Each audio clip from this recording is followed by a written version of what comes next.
Hello everybody, and just here and welcome back to Sentai Daishikkaku episode 8, in good question actually, in which we will probably see our team of underdogs exact their revenge. Maybe, we'll see. I'm not sure. It wouldn't be the first time this show just surprises me with the turn of events if they actually fucking lost. Wouldn't surprise me whatsoever. And probably, what's his face? Peltora? Yeah, Peltrola. Close enough. Peltrola will probably cause some havoc. Assuming anybody lives the tale to tell about his existence. The blue team, Komachi. Yeah, Komachi didn't notice him, so maybe she's gonna ring the alarm. That would be the most sane option, I would say, right? Rather than maybe, I don't know, try to fight him on her own. I hope she doesn't try that. I hope she actually rings the alarm. We'll see, of course, what happens. But yeah, in the previous episode, we had Double X calling Peltrola. For some reason, her banging at the pipes in the headquarters of the Rangers called upon Peltrola. I'm still not sure why and how exactly did that work. I have to assume that either Peltrola was already here, or maybe he has, like, I don't know, his feelers to the ground and he can feel the disruption in the force or something. Maybe he was kept here by the Rangers, right? Maybe, who knows? Who knows what his deal is exactly. I certainly don't. How did he even survive all this time, right? And why did he not show up earlier? Only twice, really, right? Once to attack Hibiki's congregation, and once to kill Kai's brother. Right? So what's the deal there? But in any case, Double X called upon him and went back to her room. Didn't realize, I guess, that Peltrola would answer, and she was very surprised that he did, and that he killed another potential friend that she would have, the blue maintenance guy, who I grew to like might be too much, because he was shown only, like, what, twice on the screen, so not quite enough time to make any sort of connections, but he did seem at least cautious towards Double X, right? He said, I don't want any fighting, that's why I'm in maintenance, right? If we could ever maybe coexist, that would be great. And then he got killed by Peltrola. So a bit of a sad story that Double X could have had another friend, but because of her own actions, she forgone that chance. And now she's going with Peltrola to... I don't actually know. Peltrola made some comments about how someone is being kept in inhumane conditions, so I wonder if it's maybe other boss monsters who are being kept in the facility in, like, tanks or cages or some sort of other form of confinement. Maybe they are the source of the powers that the Guardians, Rangers, whatever you call them, have, right? Maybe there's something like that going on. We'll see where that goes, of course. And he went through a lot of blue people, a lot of death in his wake. And all the while we have another story. Story of Dean, who got a little bit of a team of Ranger rejects, you could say, right? Title drop. Other members of other colored parties who were the ones thrown away, basically, because every team is supposed to get a key, but there is only one key, and every team is made of two people. So it's not that the team who gets the key passes, it's the person who gets the key passes. So some members of those teams got together, created a rainbow team. They ganged up on the monster actors, and managed to snatch the keys for themselves. Meanwhile, people who were rejected from those parties, that would be Ranmaru, Angel, D, of course. Who else was there? Yamato? No, I think Masurao, but Masurao is not here. He's training, and Sojiro? I think Sojiro as well. Yeah, they got essentially betrayed by their compatriots, and now they formed a team, and now they're gonna try to figure out how to get the keys back. They managed to snatch one key from Yumeko, who was so incredibly taken by Yamato, I think. Yeah, Yamato, the one with the yellow streak in his hair. So taken by Yamato of the yellow team that she just haidozo this key to him, because she just thinks it's gonna be funny seeing a spineless coward like that to become the keeper, and I wanna see that. It's gonna be so fucking funny if it happens, so sure, entertain me. And then she got the key just fucking taken away from him. Not even by force. Not even by force. Angelica just walked up to him, grabbed his hand, opened it, grabbed the key, and just walked away. And nobody reacted, besides D, who like swung his sword, but that didn't have much of an effect, unfortunately. So that's another situation that we're in. Peltrola's attack, D having to deal with those like contests, shenanigans, plenty of stuff going on, plenty of stuff happening. So how about we see where it goes exactly, right? Shall we? To do that, you will need your subs, of course, as always, to follow along with me. I'm gonna need my sound to show what's going on in the show. And I'm gonna have to ask you for support. Support the channel if you want monetarily on Patreon, YouTube, down below, or not. Share my content, spread the word, cost you nothing, helps a lot. And with that, we can start watching episode 8 of Sentai Daishikkaku in 3, 2, 1, go. End of the exam for today. Yep. Oh.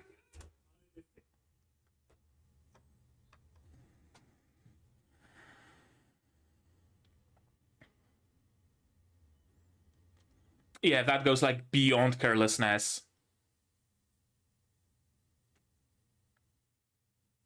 Really? That's really not the greatest reason. He probably could. He's enough of a soft boy to attract plenty of women attention.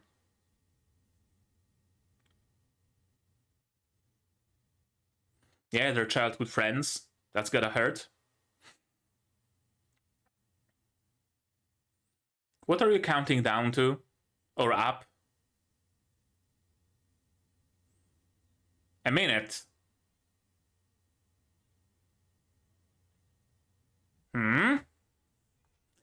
Oh, they gotta pass through the gates.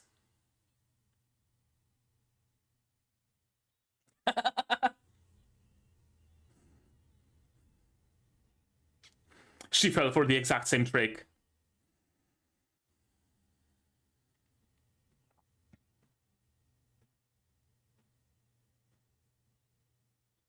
Yeah.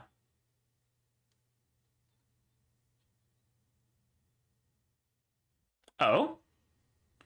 Fake bell?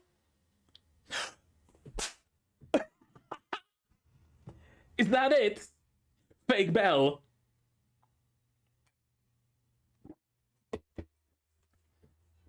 Okay. Subterfuge, cheating, lying. That's how you get by. I really enjoy me a series where a story in general where the main character is actually getting by and even winning, not because of some bullshit magic powers, but because of creative usage of the exact resources that they have, right? He's smart enough to figure out this sort of subterfuge. He's not strong enough to beat them in a direct combat. Absolutely not. Right? Good shit. Good shit. I said it multiple times anyway, but it really bears reiterating just how much I enjoy it when the main characters wins because they creatively use their weakest ability to change colors of things rather than suddenly discovering that if I change my own color to red I become faster, sort of bullshit, right? You know what I mean. Like the fucking isekai walking manga.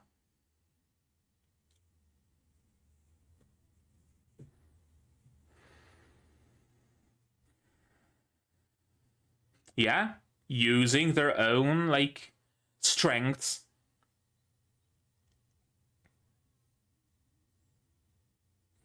She's cocky enough for that to work.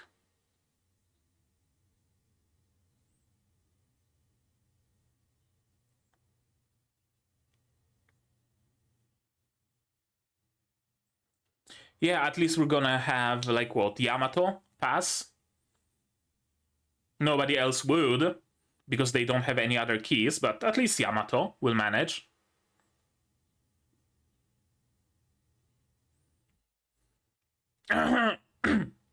Yeah, we know how it went last time. Don't fuck it up now.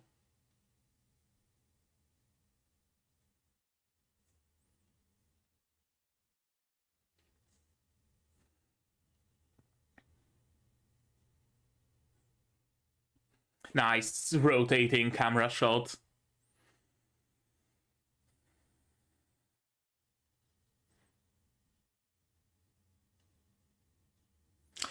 Well, shit.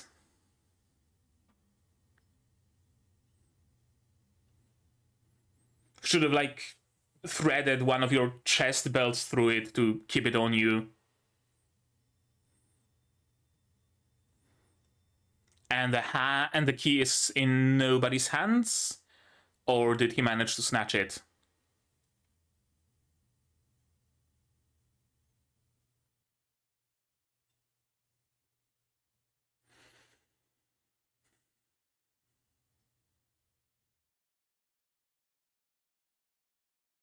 Yeah, there we go.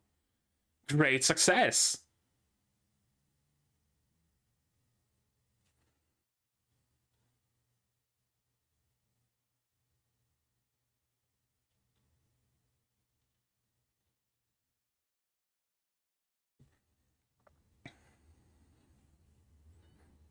Okay, what's Peltrola doing?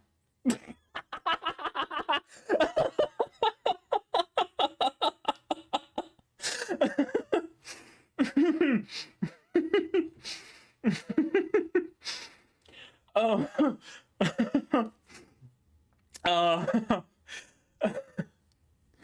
Oh man.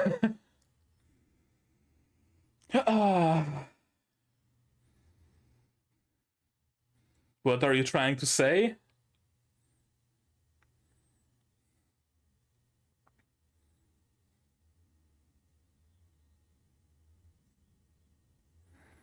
So what, die while you're still young?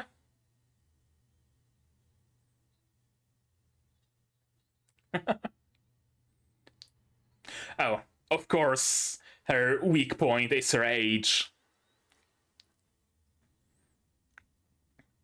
And I somehow knew she's a lollibaba. How did I know that? I don't know.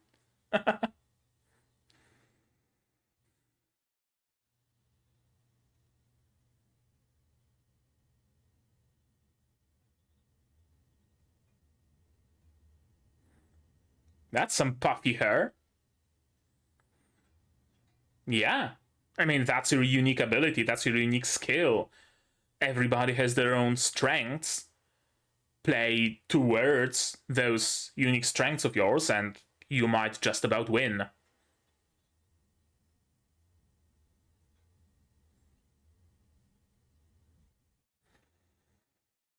Yeah, sure, why not?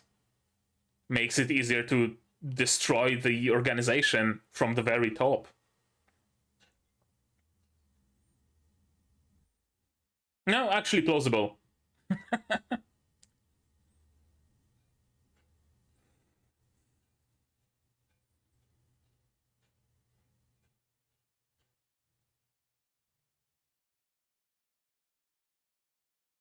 Oh? Oh, right. He did see him change. It's complicated.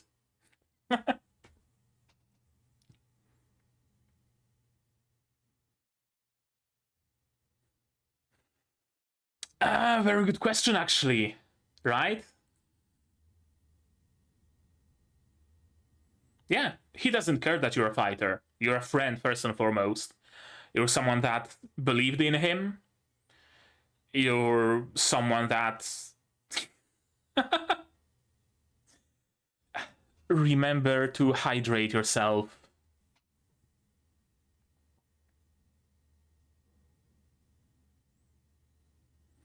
Hydration is imperative.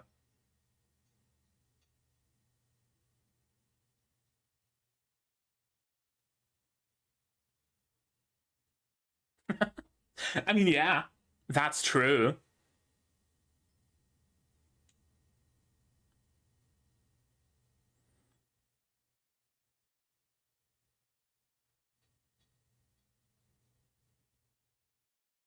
Mm-hmm.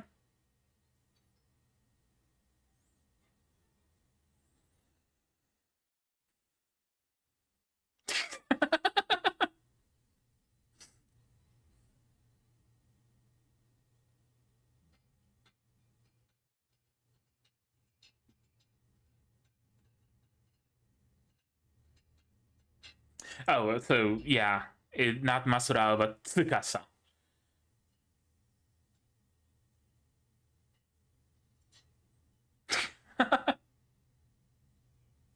uh, okay, that's essentially a henshin.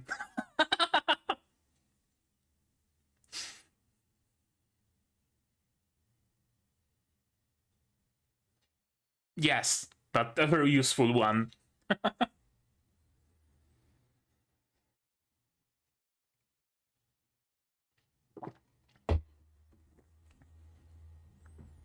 Punch in the gut, or no, using her, or a legit romance.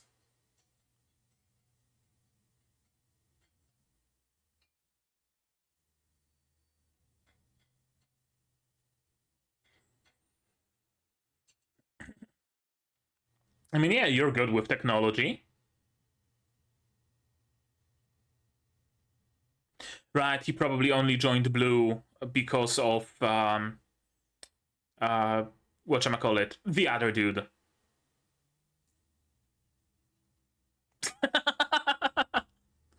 uh at least he shot his shots.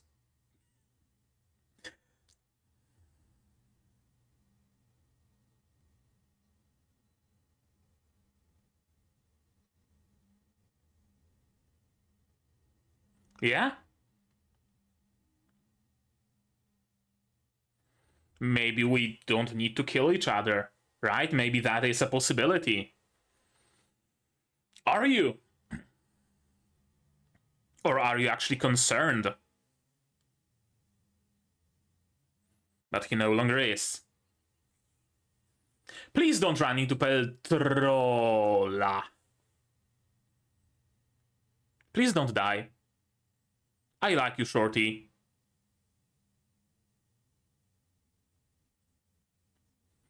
At least Peltrola sustained some damage.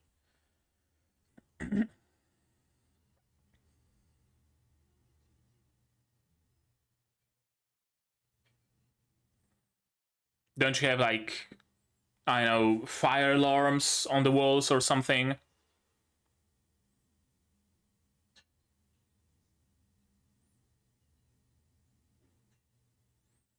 Oh, damn! Springing into action.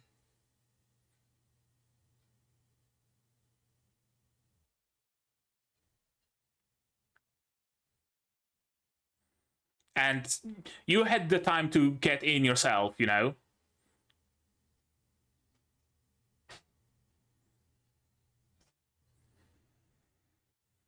Please survive.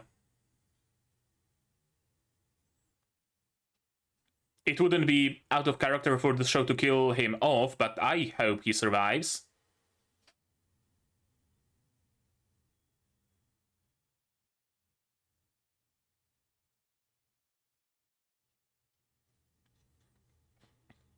Okay, at least he doesn't have, like, instant recovery. That's good.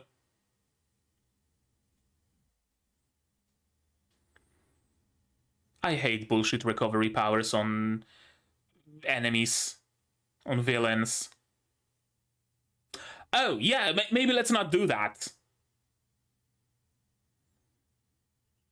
He's not only weak, he's also fucking stupid.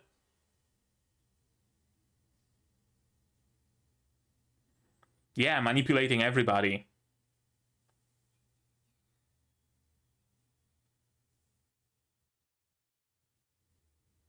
Oh, maybe you're not stupid after all. Were you recording? And you're gonna give the recording to his teammates?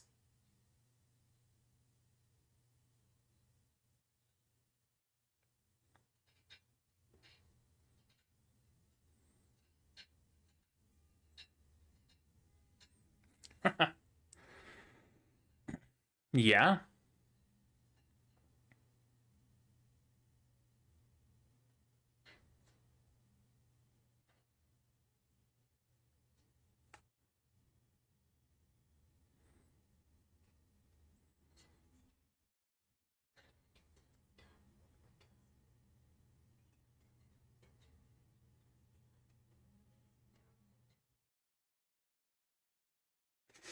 Hmm.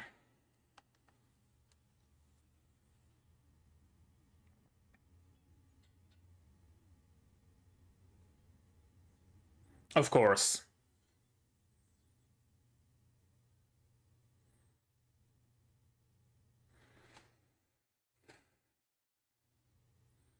I mean, yeah, makes sense actually. The cadets would not be able to do much, likely.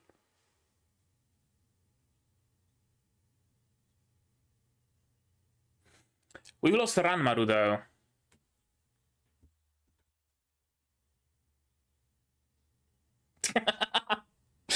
uh, oh, he's alive! Or is it Double X in disguise?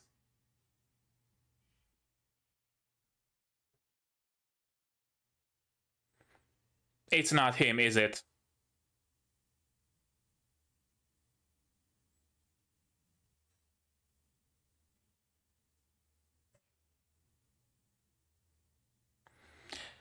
Have you tampered with them? Probably.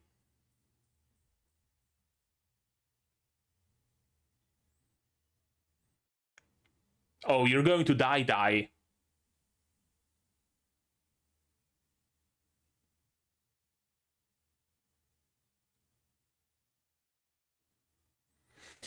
Is it Ranmaru?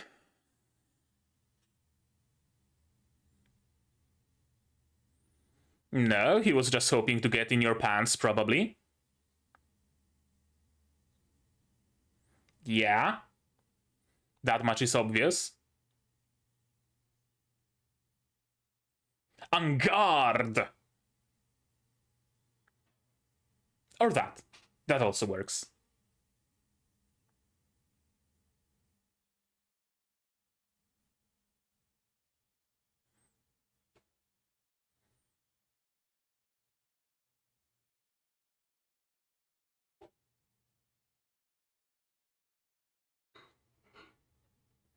Really?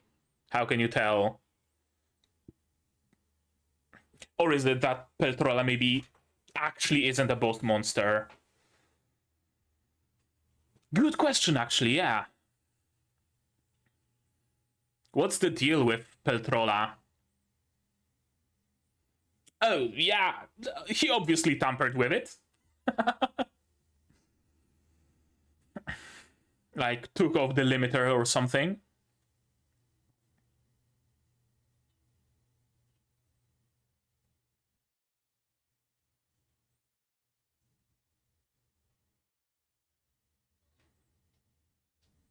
But also, like, a lance form or something? Okay. Okay, makes sense. Uses up all the energy very quickly, but makes up for it with a lot of power. Cool.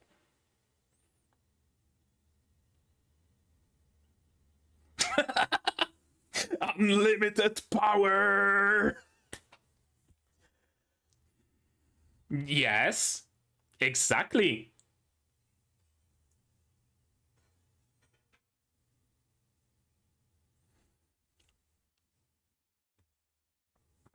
Watch the battery run out at the least convenient moment.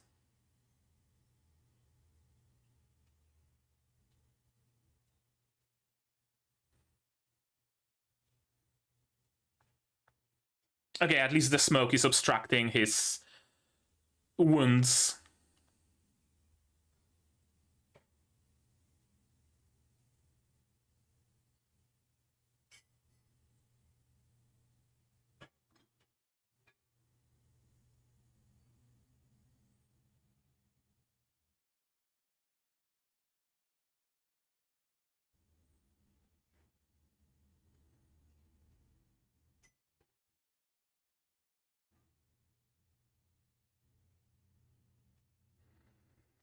Yeah. Okay, like on one hand, I wanted to say that don't go antagonizing him so much, but on the other, the really like needs to believe that no boss monsters exist, because if they do, then what was their entire struggle for, right? And everybody's been trying to gaslight him into no boss monsters existing. I wonder whether it's the keepers hiding Peltorola's existence, or do they like actually don't believe that any of them were left.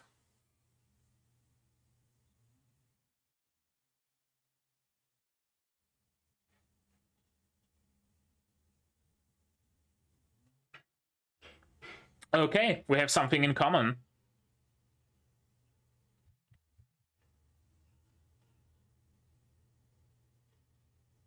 Yep, something in common, eh? And the battery goes out. No, okay.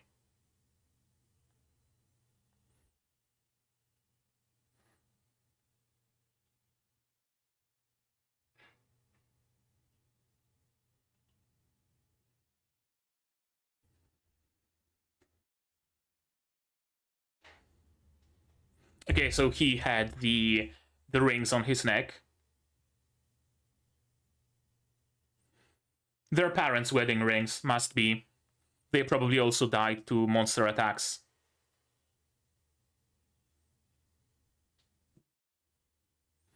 Mm-hmm. Second wind.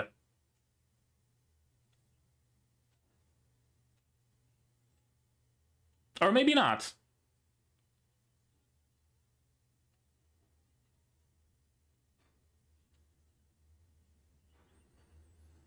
Oh, he's trying to unlock the burst mode as well? Or he wants. Oh, okay. I thought he's gonna cause an explosion, but no, accidentally he activated the burst mode.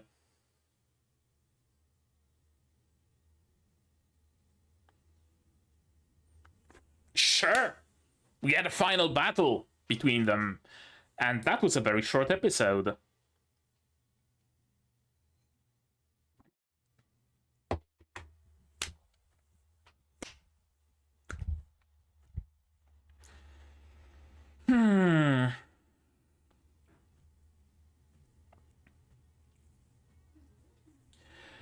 something really fucky-wacky is going on with the keepers.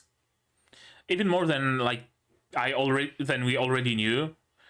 It goes way beyond just the theatrics with the Sunday Showdown. There has to be much more to it. I would even be tempted that they're just boss monsters who disguise themselves. But that can't be true because we are already on the second Blue Ranger. So they are humans who actually swap places. And Pink is Hibiki's sister. So again, probably not a boss monster. Really wouldn't surprise me though if they were keeping the boss monsters as a source of energy, technology, research, power, whatever. Seems like a reasonable assumption.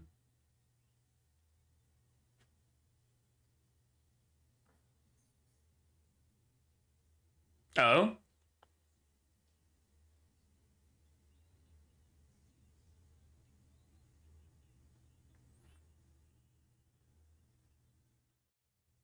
It's always about the D. The entire show is about the D, so don't act surprised there, Hibiki. Alright, let's watch this episode again, to nobody's surprise. As well. Yeah, he really was careless with the key. I mean, careless. Careless is, I don't know, holding the key tightly, but in the sight of your enemy. Carelessness is keeping it in a bag, but not keeping an eye on the bag, right? That's carelessness. But holding your key like this and getting it snatched away from you and then doing a surprised Pikachu face, that goes beyond recklessness. Really.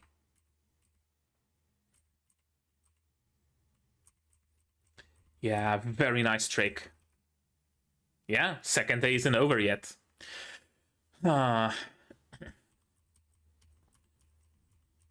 Again, I probably talked about it way too much. So if you're bored of me talking about it, then just scroll this video past a couple of, I don't know, 15 seconds or 20 or however many. But I really, really like it when the main character, or any character, is actually strong, is presented as weak, is presented as an underdog, and actually remains an underdog, but finds a creative usage for whatever skills they do have. That's probably my favorite trope ever in media in general, not just in fiction even. And I have to bring up the example of isekai walking. I probably talked about it, but I'm gonna talk about it again because it hurts me so fucking much. Isekai walking is a manga where the main guy gets the superpower of walking, right? Oh, the weakest skill. You get the power to walk. And his skill actually seems fairly useless early on. He can walk without getting tired. Cool. And that expands onto like anything else, right? He can pick up a ton of cargo on his back and walk, and he's not gonna feel the weight. He's not gonna be tired carrying it on his back because he just doesn't get tired, not just from walking, but doesn't get tired during walking. Amazing skill with so much potential to use as an underdog, right? You can have the entire series be about him building a mercantile empire, right? He doesn't need carriage, he doesn't need anything. He maybe hides that fact from everybody, and he's like this like ultimate courier, ultimate merchant. If you want something delivered, you give it to him, and he's gonna get it delivered quietly through the forests. The enemy forces are not gonna see him because he's not gonna be traveling by road. He's not gonna be traveling by carriage. The terrain doesn't make a difference to him. He can walk day and night constantly and not get tired, right? You can build something like that based on that. You can build. You can build upon his skill and give him some actual strength, some actual power, but still tying into that skill, right? You could have him, because he's not getting tired while walking, have him, I don't know, take some weights and walk around in a circle, pushing those weights, and train his strength like that, because he doesn't get tired, and get him like super extremely fucking buff. Make him a one-punch man, completely overblow the power that he gains because he doesn't get tired while walking. You could tie some skills into his walking directly. While he's walking, he not only doesn't get tired, but he leveled up his walking, so now while he walks, he gets damage reduction. Or he just gets a magic shield while he walks. If he stops, he's entirely vulnerable, but if he walks, he just, you cannot stop him, you cannot attack him, anything. He can level up that skill to the point where if he walks into someone, he's an unstoppable object. He walks through walls, through people, through enemies, there's nothing stopping him, right? You could build upon that. What they did with that skill in that manga instead is they gave him the power to earn XP as he walks. Cool, if he can spend that XP towards, like, building up that particular skill. But no, he spent that XP towards sword mastery, and by chapter 3, I believe, he spent it towards fireballs. So the whole fucking concept of walking power just kind of completely get disregarded, because now he's a master swordsman and he can wield magic. So walking is just nothing. That was an aside, that was a bit of a tirade, but yeah, I love it when the underdog actually remains an underdog, and it seems to be the case with everybody else here, right? Everybody here is an underdog, but they have their specific skills, like Ranmaru. He's not particularly strong, he's not particularly fast, he's not maybe even particularly, like, super cunning, but he's really good with electronics and shit. He can modify their dragon blasters, he can modify anything in the field, right? That's his strength. Yamato might not be super strong or super smart, but he can run really fast. And he can be a bait if they need one. Tsukasa might not be smart, might not be fast, but he's a fucking brick shithouse. He's the tank of the team, and his punch hurts really, really badly, right? Everybody's an underdog in their own right, but everybody also has their own skills that they can play into. They didn't get, like, chosen by the true dragon, and now they are the true dragon keepers, and they get power even stronger than the dragon keepers, right? No bullshit like that. They remain the underdogs. I like it. I really do. Okay, I'm done.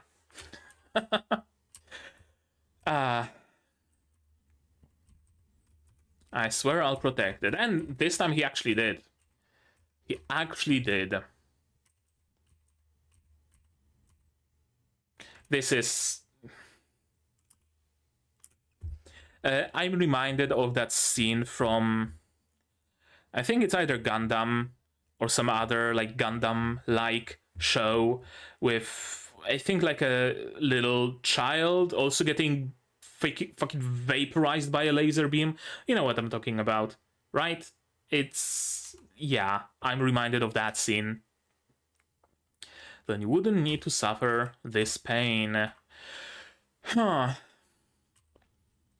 Interesting. I always like a villain, an antagonist villain, yeah, whose motives are not conquer the world, or destroy the world, or kill humanity, but rather their motives are, on the surface, very noble, very good, right? Like, I'm going to save humanity, I'm going to end all wars and all conflict by mind controlling everybody, right? Noble goals, execution not so much.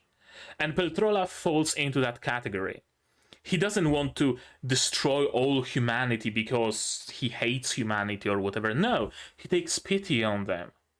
Oh, you poor creature. You will grow old and frail. You will have so much pain in your life. You will suffer so much. I'm going to free you from that suffering. If you're dead, you're not going to suffer. So allow me to free you from this earthly toil, right? I really, really enjoy that in a villain. I really do. You've been living a life of constant, immense pressure. You're growing old, you're still pretty and young, but what happens in 10, 20 years? I'm going to save you from that. You will cease to exist while you're still beautiful, right? Very cool. And of course, she's not very happy about that. Still going to look cute when I become an old granny. You sure will. Divine artifact. Isn't it like a replica divine artifact, or is the call out like the same divine artifacts, even if it's a replica? Umibozu. What's an umibozu? No, the first thing that comes to my mind is Teru Teru Bozu. I'm assuming the same root, like Bozu, rain, so Umibozu would be like the man of rain, something like that. Umibozu. Sea priest. Okay. Priest of the sea. Giant black human-like being, and is the figure of a yokai from Japanese folklore. Little is known of his origin. Yeah, priest of the sea. Big humanoid sea monster. Kill la kill.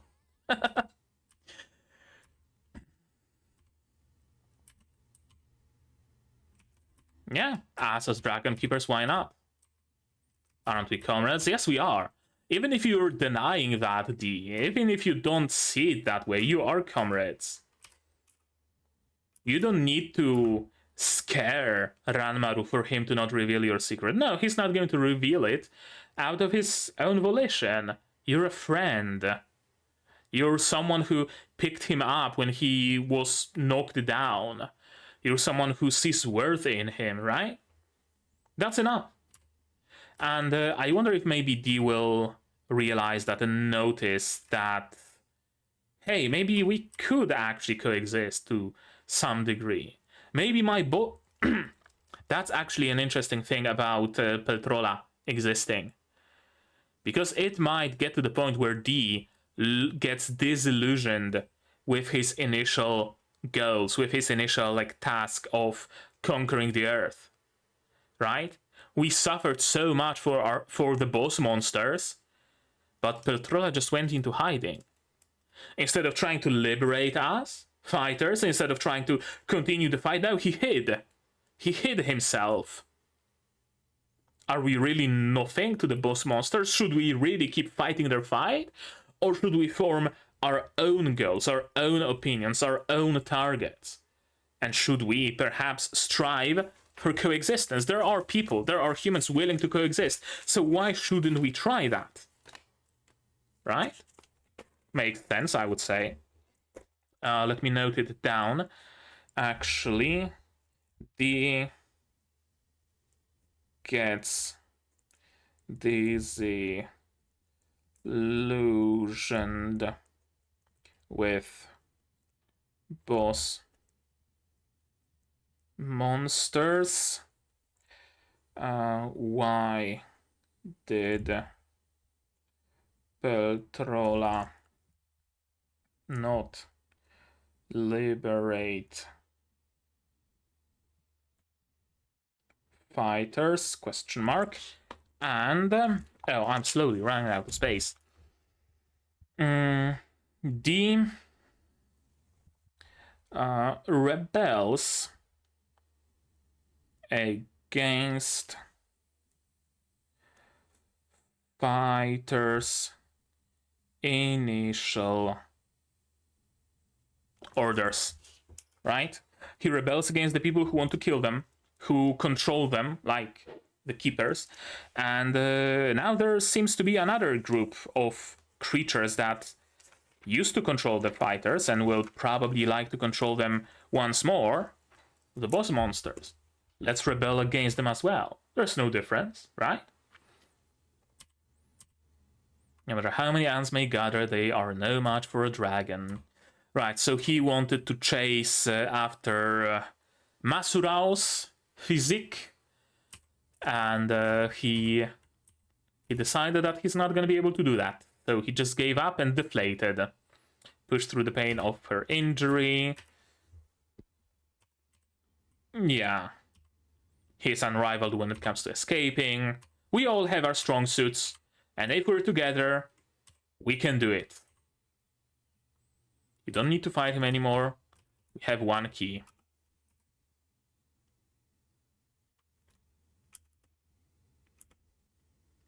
Oh, right. Not even that we have one key, but that the monster actors, the first ranks, don't have the keys anymore. So now it's a matter of just fighting your peers, essentially, your equals. So it's no longer as scary. That's a cool henshin sequence. First his ahoge, then his muscles slowly gaining color, getting inflated again, the automatic fucking oiling of his skin. Yeah, now there are no opponents, indeed. Yeah, this dude is really just trying to manipulate and control everybody to his own ends, to his own goals. Yeah, he might actually be suited more for the yellow team. He wanted to join the blue ones in the first place only because of Eigen. Yeah, only because of him, only because of his friend. But now that his friend betrayed him, yeah, no longer a reason to join the blue ones, right? And of course he's grateful towards D, no matter who he is. It doesn't matter to Ranmaru, right? I have a feeling that it really doesn't matter to many people. It didn't matter to the maintenance guy. It doesn't matter to Ranmaru. It doesn't matter to Hibiki, who you are. It didn't matter to that one kid who was cheering on the fighters during Sunday Showdown. There would be plenty of people willing to make fighters a part of society. I don't think it would be a problem if they were to coexist. Finally made up my mind. Yeah, that's a death flag if I've ever seen one. Lo and behold, Peltrola.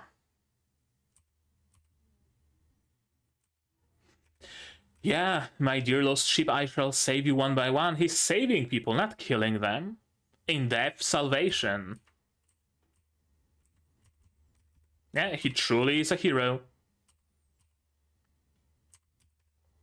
I hope he didn't die. Like, he wasn't shot in the head, he got struck in the heart, so a pretty bad injury. But maybe he's still gonna be fine? I don't know.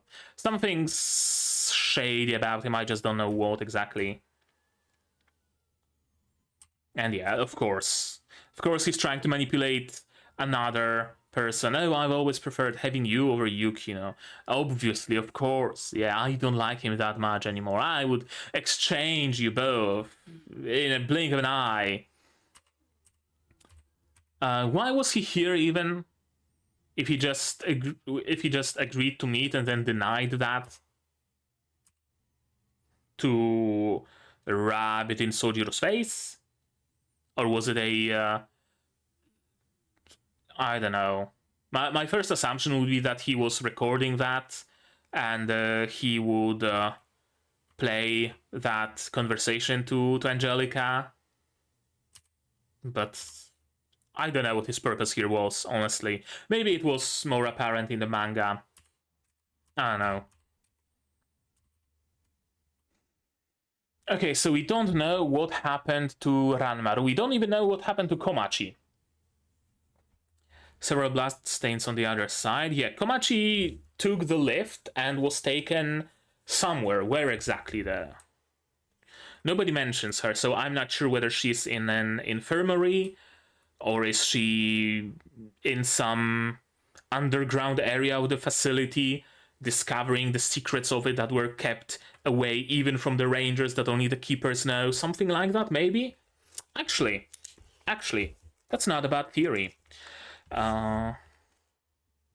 Komachi discovers the secrets of the facility, right? Because again, I'm kind of stuck on that, but why did Peltrola hear X-axis call X-axis signal if he wasn't here already? Where would he be there? Well, some sort of secret place here. Emergency signal to the HQ, and we don't know if transmissions are still working. It's a job for the real Rangers from now on. It's a hunt. I wonder if maybe they discovered the truth. That's also a good thought. It seems like the Keepers really want to keep it hush-hush that more boss monsters might exist. I don't think they know. The Rangers know that more boss monsters exist. I think it's supposed to be a secret kept even from them. But what if they discover it? Will they become disillusioned with the organization? Will they decide that, well, the Keepers are clearly not doing a great job, so we should really take their place? Right? There is a nice potential for that. First rank Rangers discover that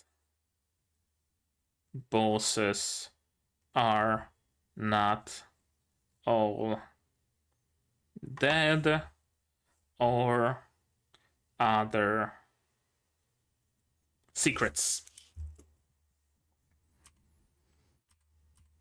And yeah, we are keeping the exams because we wouldn't want the Ranger candidates to get involved into that, and we also need to create an illusion of normalcy, right? We can't be them running around panicking. We need to create an illusion that everything is under control, right? Public image matters a lot. And here comes Ranmaru, without a wound, not speaking a word.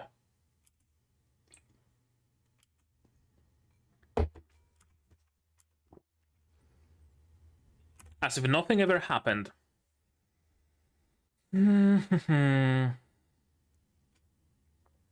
Worst case scenario, he is dead and been replaced by Double X. Best case scenario, Double X is taking care of him in Dee's closet and she decided to take his form to not raise any suspicions. Either of those. But I have a strong suspicion that this is just Double X in disguise. Or maybe that Ranmaru was not a human in the first place. Huh. Probably not. Yeah, we're just gonna be using those blasters. Not saying a word and then turning around menacingly.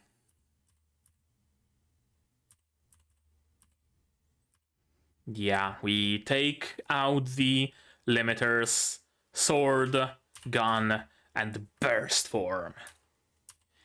Big hits, high energy draw.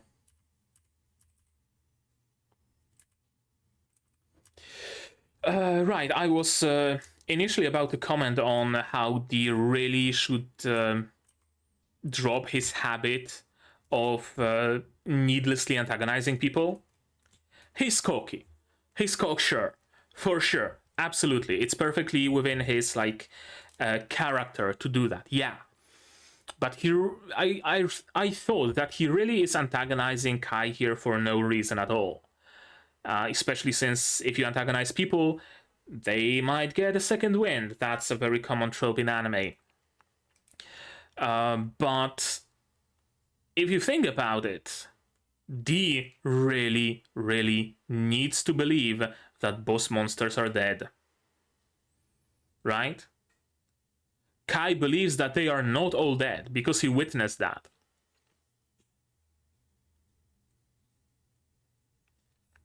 And he had a Keepers tell him to not speak of it. Trying to gaslight him that no, it's not the case. So that's his worldview, right? He's dead set on proving that, yes, both monsters exist. And the keepers here are the bad guys hiding it from people. That's even why Dee had that bit of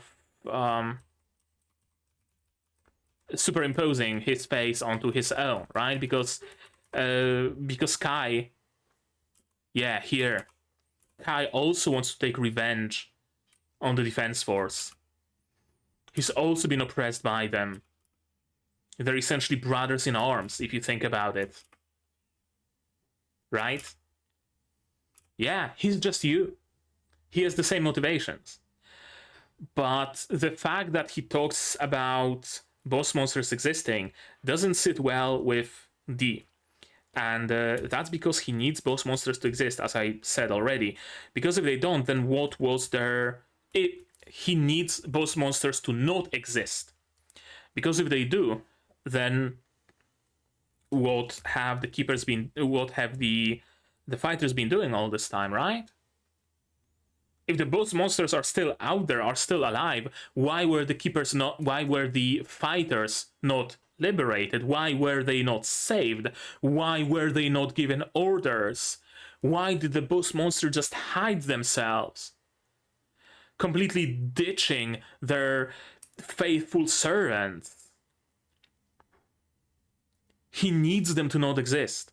Because if at least one boss monster does, then it's a boss monster who did not come to rescue the fighters. Either joining the keepers willingly, or allowing themselves to be captured, or running away and hiding like a fucking rat. And none of those possibilities are good. None of them sit well by Dee. So, him arguing here with Kai is not a matter of antagonizing him or trying to be a dick. No, it's a matter of, like, principled beliefs. Right? It was kind of touched upon in Frieren, in context of God, right? I need a God to exist. Because if a God doesn't exist, if heaven doesn't exist, then it's kind of sad. I need a goddess to exist because nobody else will witness my life. Only the goddess in her infinity will witness the entirety of my life, and she will praise me for a life well lived. If she doesn't exist, then what am I living for? Right? It's kind of backwards if you think about it, right? I need God to exist because the alternative is bad. You can't really base like facts on feelings, but whatever, right? You know what I mean? But it's how just humans work. That's how we work. We'd rather take some belief that would be nice to be true and stick to that rather than perhaps realizing painful facts. And the same holds true for Dee. He'd rather believe that there are no more boss monsters left, because if they are, then shit. It's kind of bad, isn't it?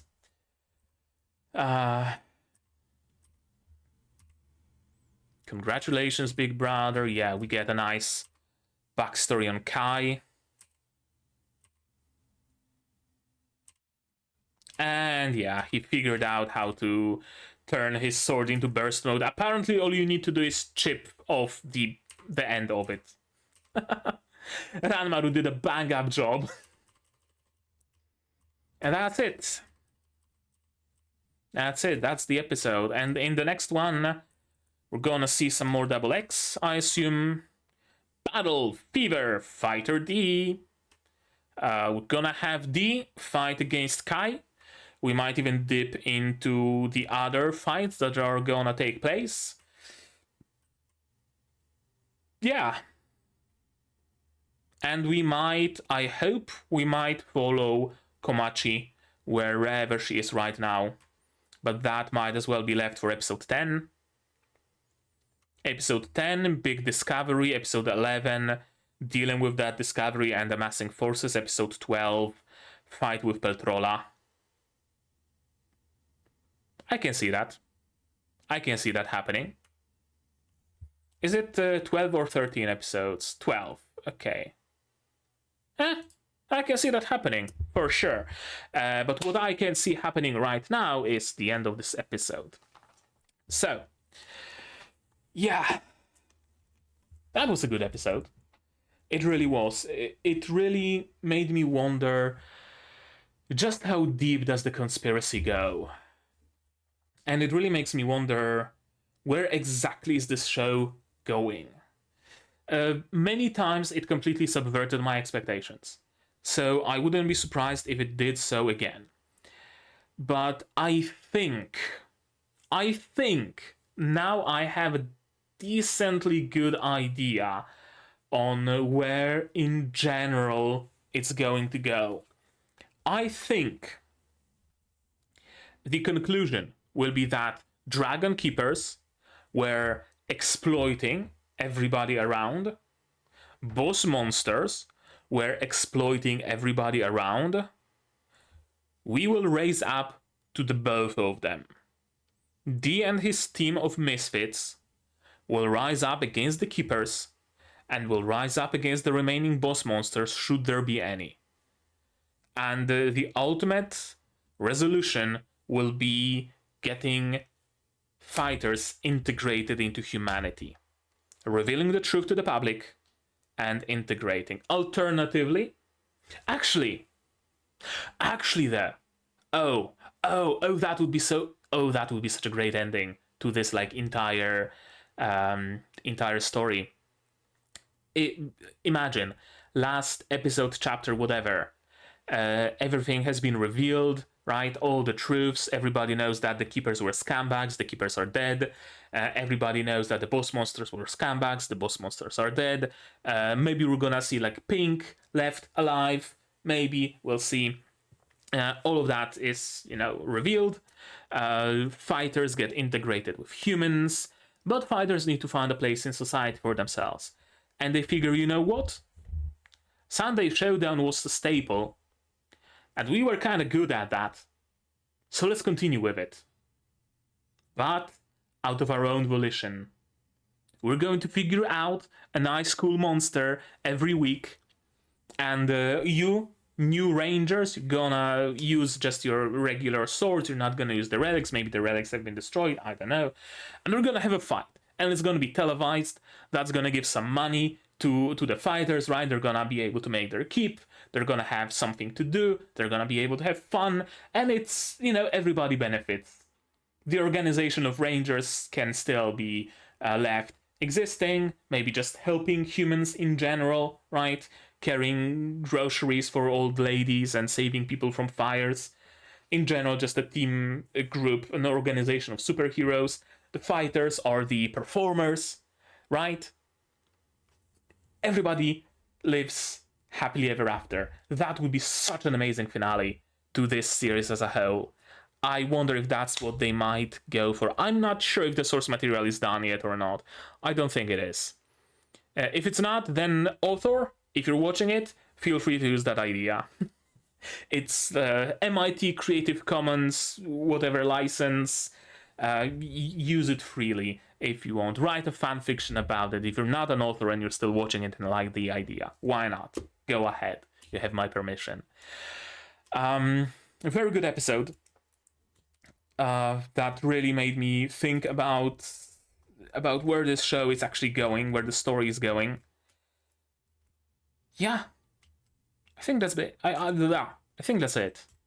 I think I said everything else that I needed to say. I love the characters. I love the stories. I love where everything is going right now so far. And yeah, keep that up. Keep that up, show. Keep it up, YoStar Pictures. You're doing a bang up job here. But right now, I'd say that's gonna be it from me for today. But maybe you guys have something more to add on the topic of this episode. If so, say so in the comments down below. What did you think of this episode, of my reaction, of my theories, stuff like that? Like this video if you liked it. Subscribe to be notified of future videos, not only Sentai Daishikkaku, but also Yuki Yuna, Unnamed Memory, Kaiju number 8, Kaito Otome, and plenty others coming in the future. click the bell to be notified when I go live, because I do sometimes. Support the channel if you want monetarily on Patreon down below, where for $10 a month you get early access to non-seasonal shows like Yuki Yuna, and for just $1 you get a role on the Discord and a place in the credits. You can also support me directly on YouTube through memberships, super thanks, super chats, and if you don't want to spend any money whatsoever, you don't have to. Share my content, spread the word, it costs you absolutely nothing and helps the channel a lot. And now, with all of that out of the way, that's gonna be it from me for today. So as always, you guys do all the good stuff, and I'm gonna see you in the next one. Cheers! And here's my one through Patreons: QB, Without a Net, Zerena, Yuki Ala, Ishtamuk, Dr. Wataka, Masar Marsh, Fazel, and Hans Peter. And you can join them if you want without having to fight your friends.